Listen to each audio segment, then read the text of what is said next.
Welcome back to the second part. Today's video will be exploring a duality that we'll find in the music.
Here's the gradual thing about responsibility.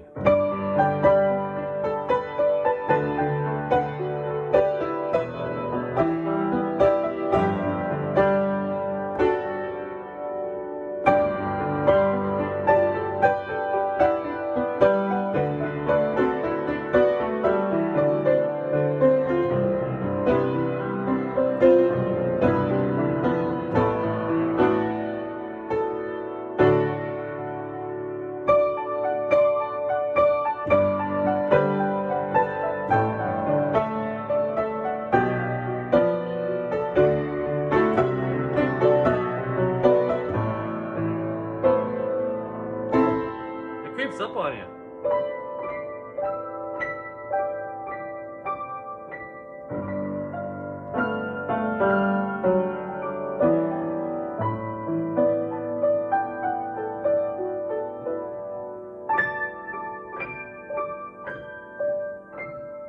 Maybe without even realizing.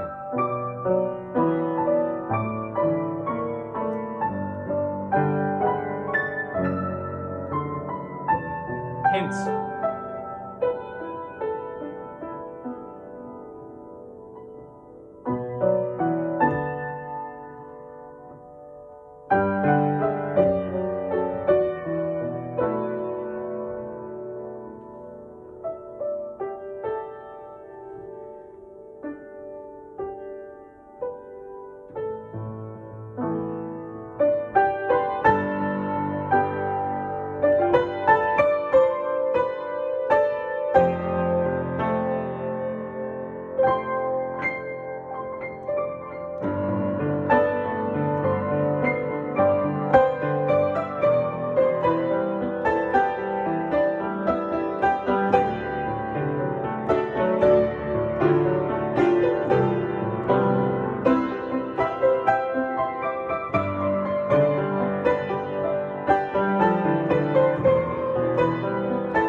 And it's going to be a storm until you can find the rest and the simple.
get right into it.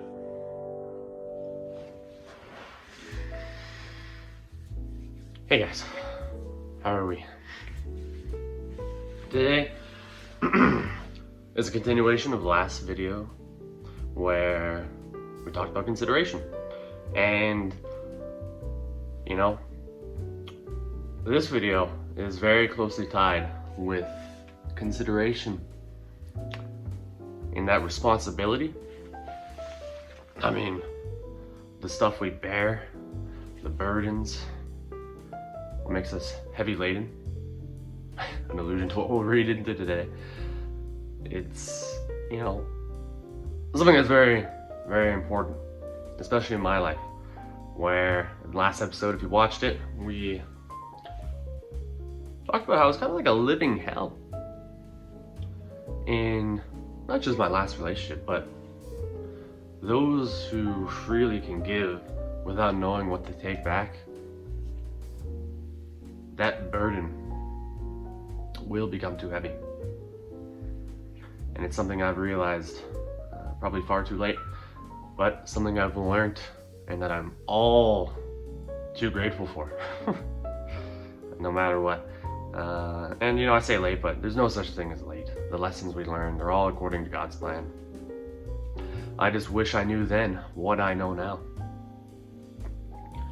And what I try to show you with the piano there is kind of the duality in the cacophony. And cacophony is just a lot of notes at once. So I played just one hand at the start and built up lots of stuff happening in between. And then at the end, just little bits of notes here and there. And the conflict between the two hands kind of showing in like a poetic way that responsibility is just the same. You know, you stack up a little bit of responsibility, you're like, okay, let's see, you know, I'm fine with this. And then it becomes the cacophony, right? Everything going on at once. And there's some beauty here and there, but there's also like just those minor notes, dissonance, as you could hear that dissonance is the opposite of harmony. It didn't quite sound right. And this was all done intentionally to convey the message today. And that is the importance of responsibility and knowing, again, your boundaries and how far you can take yourself. And of course, the Bible is like, you really got to discipline yourself, you know? Galatians, the book of Galatians has a lot of wisdom in that. But today will be in the Gospel of Matthew, as I think we all too often try to do better. You know, for better or for worse. I mean, we do try, and sometimes it's too much for us. And self-consideration thrown out the window. And we just try in the name of whatever to do whatever. And you can replace whatever with in the name of God, to do better for God, in the name of, you know, fighting your addiction, in the name of the result, and you'd assume that's a better result out of that addiction, or whatever else it may be. And that's the beautiful thing. The Bible is universal in its application to life's lessons and what it teaches. And we know what to do because of the Bible, but I think that's a story for another day. Today, we need some rest. You know, with the last episode, it is a waking hell. Because why? Why is this? Why is it so bad? I mean, I don't think it's bad. You know, you might be in a relationship that you just keep suppressing the negative connotation with it, right? The negativity you suppress with, well, it was positive once, right? But there is a lot more negativity than you will ever know until perhaps in retrospect, or God willing, good communication, good willingness, and the solution coming to fruition just like that, right? But it hasn't happened in my case. I've had to learn in retrospect, and I'm very thankful for that, you know? Either one I'd be happy with. And they say feelings come and go like clouds, right? And sometimes we find ourselves in a storm where we don't know when these negative clouds are going to pass. And we see on the horizon perhaps the beauty of a clear sky, and we think we're fine in the storm. But really, we are weighing ourselves down, and we'll never get to that horizon. Those clouds will always loom over us if we don't know, first, self-consideration, but now second, responsibility. And today we'll be in Matthew. I'll just tell you.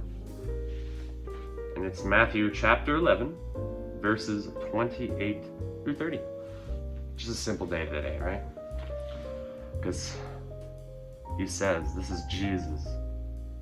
Verse 28, "Come to me, all who labor and are heavy laden, and I will give you rest.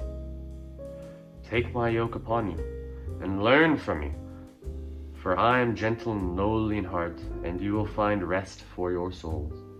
For my yoke is easy, and my burden is light."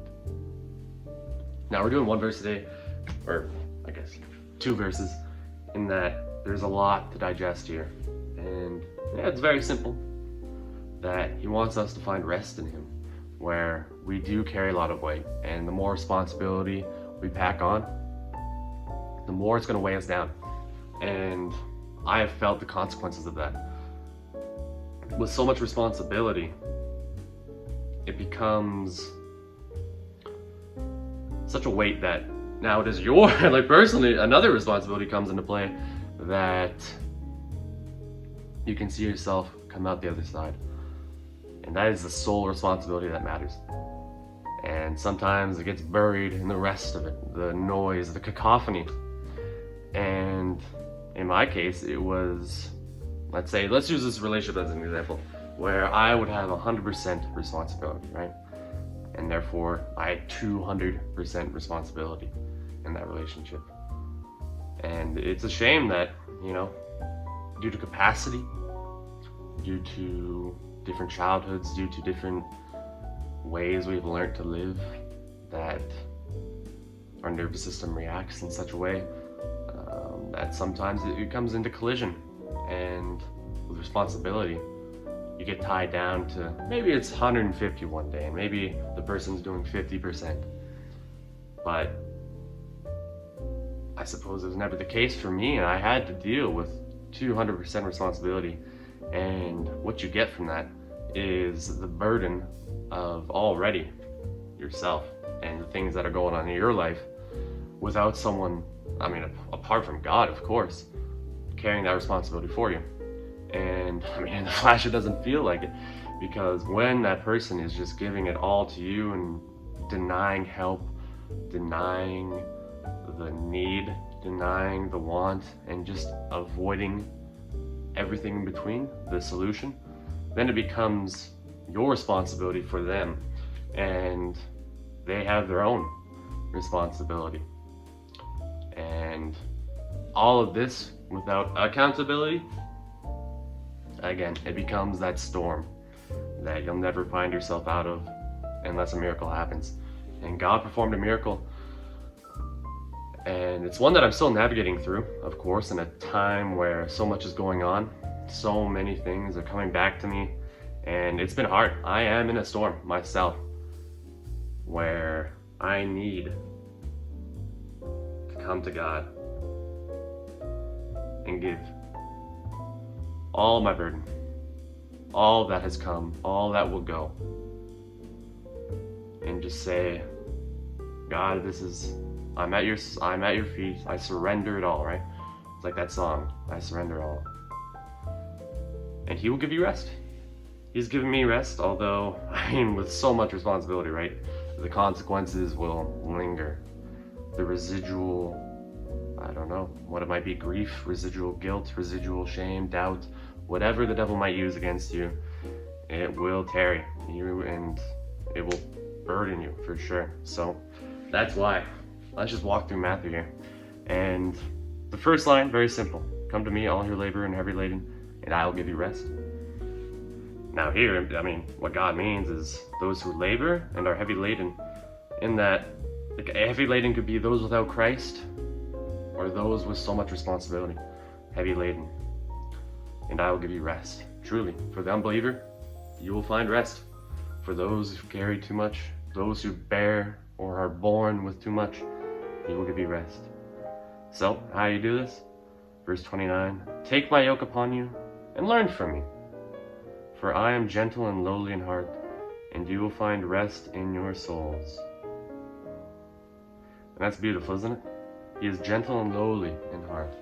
Lowly as in he knows the struggles. He carried probably, how many people were living back then? A billion's worth of responsibility. I couldn't imagine.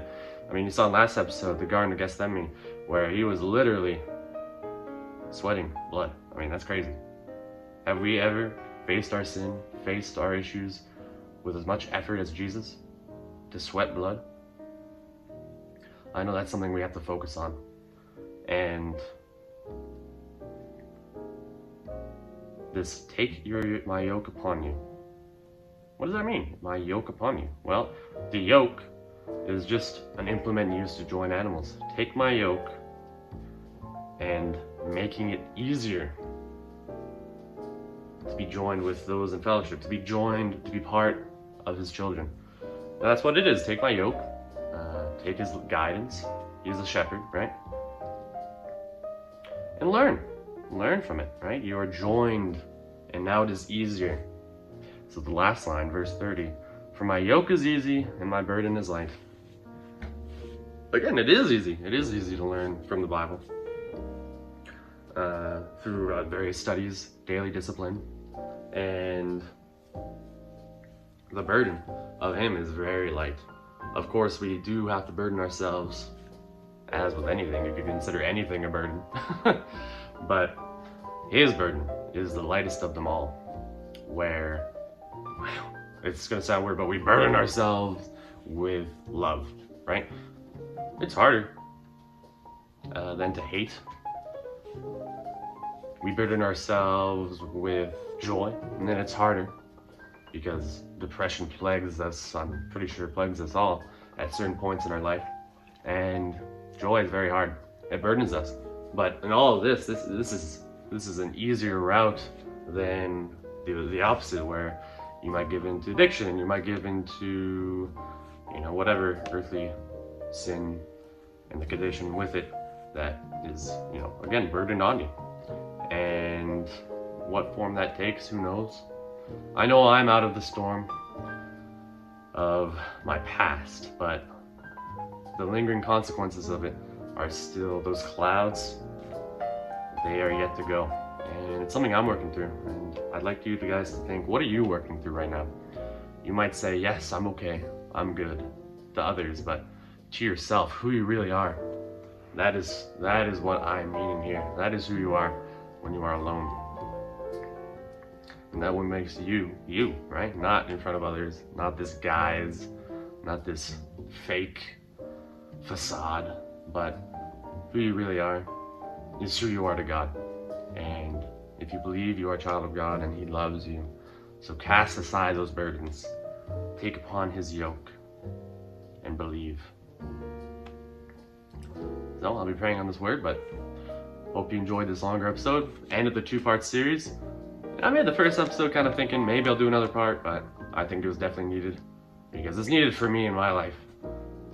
It's been very hard with everything, and the season, the time, the change. We'll talk about it all later, of course, throughout various themes, but I'm happy with this mini-series, and I hope it's helped you, as it has with me. So, take care, guys, and I'll see you in the next one. Bye-bye.